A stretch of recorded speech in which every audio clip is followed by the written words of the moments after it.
to serotype. Within a single species of bacteria, further distinction can be made based upon antibiotic sensitivity. For example, methicillin-sensitive versus methicillin-resistant strains of Staph aureus. And finally, the most recent development in bacterial classification is rRNA sequence analysis, which has helped greatly with formal taxonomy, but which has no routine clinical application. Along with gram staining, general morphology is one of the two most important methods of differentiating bacteria.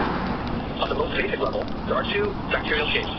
The first is a coccus, or cocci in chloroform. A coccus is spherical. The other shape is colloquially referred to as a rod, which is generally elongated with straight sides. Occasionally, the shape will be referred to as a bacillus. Unfortunately, bacillus is also a specific genus of bacteria, and using the term to describe the shape can potentially be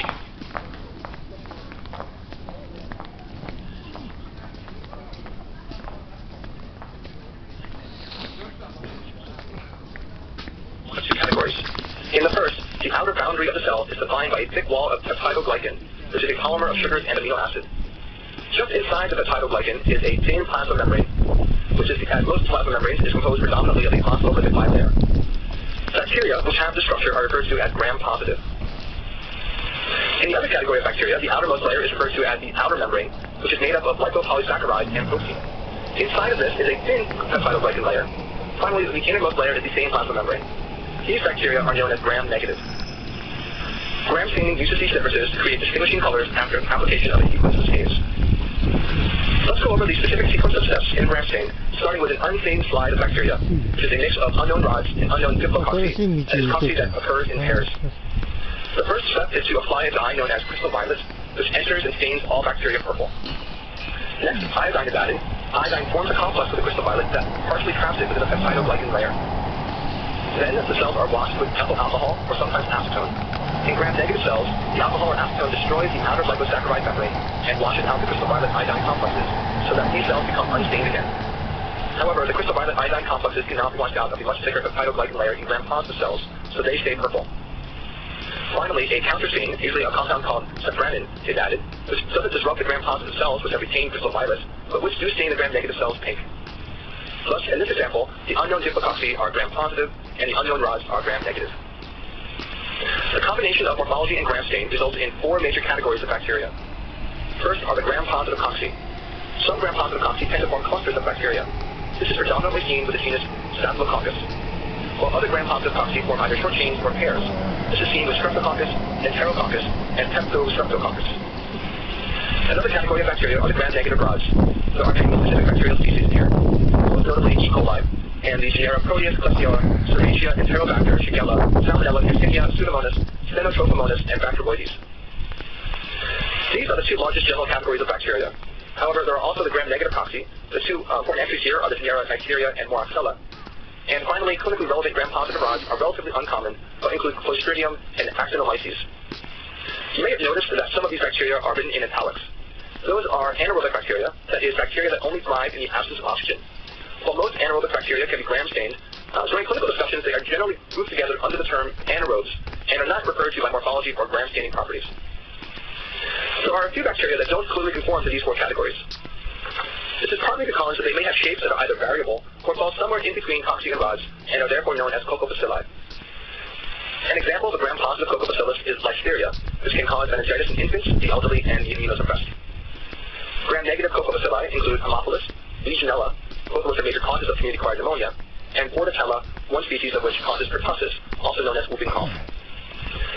Finally, one particularly nasty bacteria is the gram-variable Cocobacillus acinetobacter, the morphology of which is sometimes listed as rods and sometimes listed as pleomorphic. The term gram-variable is itself defined variably in the literature, but generally means that a bacterial species can stain either gram-positive or gram-negative, sometimes mixed even on the same slide. In other words, Acinetobacter can look like just about anything, which seems fitting given the difficulty treating this frequently multi-drug resistant cause of ventilator-associated pneumonia. There are a large number of additional tests used in complex algorithms to further distinguish clinically relevant bacterial species. Luckily, when it comes to acute bacterial infections in humans, there are only 4 tests that are referred to outside of the microbiology lab. They are the coagulase test, the hemolysis test, Lancefield serotyping, and the ability of some bacteria to ferment lactose. I'll talk briefly about each. Coagulase is an enzyme produced by some bacteria that converts fibrinogen to fibrate. Its presence is used predominantly to differentiate the different species of Staphylococcus. Staph species which express coagulase are Staph aureus and some strains of Staph intermedius.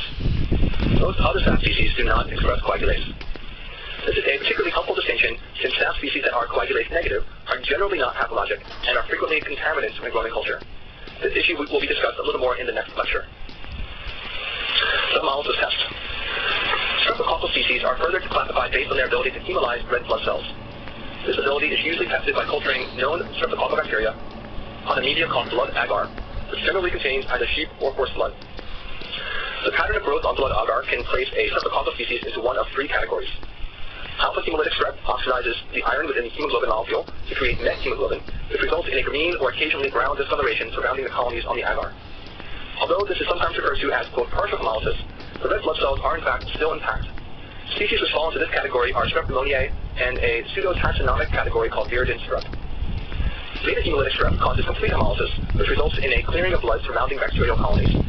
This is seen in Strep pyogenes and Strep tacrolactiae. Finally, gamma hemolytic strep induces no hemolysis at all. This is seen with Strep bovis and with the genus Enterococcus, which had been considered to be a type of Streptococcus until the 1980s. Lancefield serotypes are also sometimes used to distinguish species of Streptococcus and Enterococcus from one another. These serotypes are based on specific carbohydrates present on the bacterial wall. Group A serotype includes Strep pyogenes. Group B serotype includes Strep tacrolactiae. Group D includes Enterococcus and Strep bovis. And Strep pneumoniae and viridins have no Lancefield antigens to categorize. Here are the relationships between Lancefield serotypes and the hemolysis test.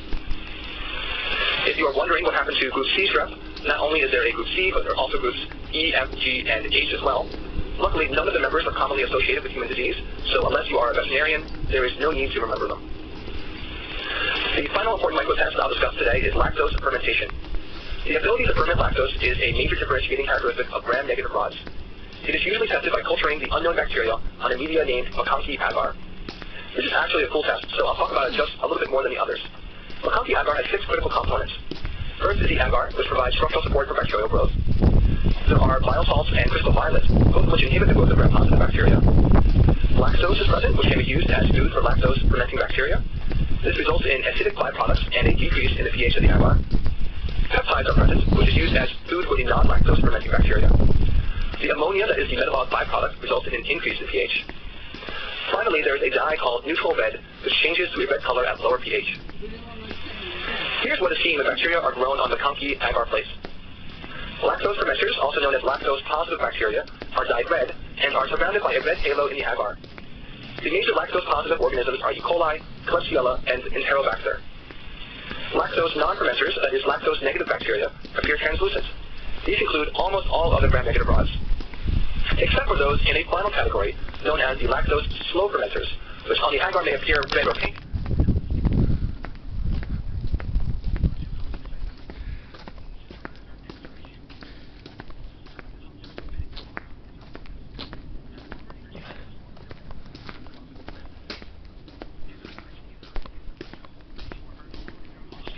By the genus name. In fact, some microlabs don't even routinely differentiate Enterococcus species. This is really problematic because the species don't act the same. There are 2 major pathogenic Enterococcal species. First, E. dicalis causes the majority of Enterococcal infections. We won't discuss individual antibiotics until lecture 3, but be aware that E. dicalis is relatively less resistant to antibiotics. Of particular concern is ampicillin, vancomycin, and the aminoglycosides.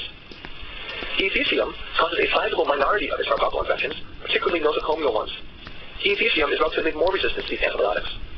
So the bottom line is, if you are concerned about the possibility of an enterococcal infection, it's best to pay attention to the individual species, as it will influence decisions about antibiotic therapy while the sensitivities are still pending from the microlab. Most of the bacteria I focused on so far are the so-called typical bacteria. There are 2 more brief categories to discuss.